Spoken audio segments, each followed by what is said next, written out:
Ahojky, já jsem Nikdo a vítám vás u mého dalšího videa. Dneska to bude o jojování a bez čeho byste se neobešli, když chcete začínat.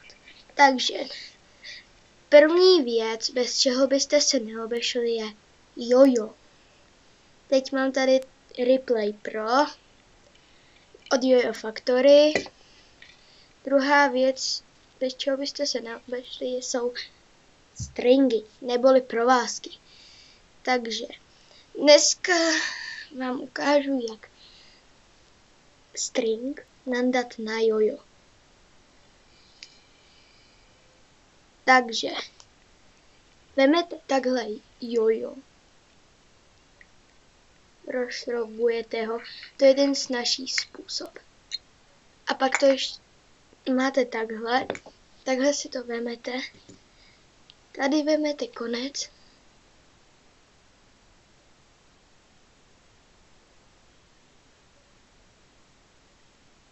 a takhle. Tohle to nandáte na to.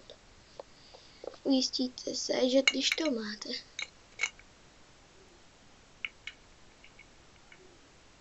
takhle to dejte dál. A jojo.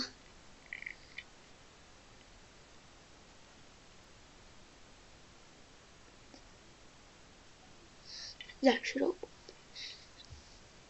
Máte na tom ten string. Vidíte, máme ho na to. Takže ahoj.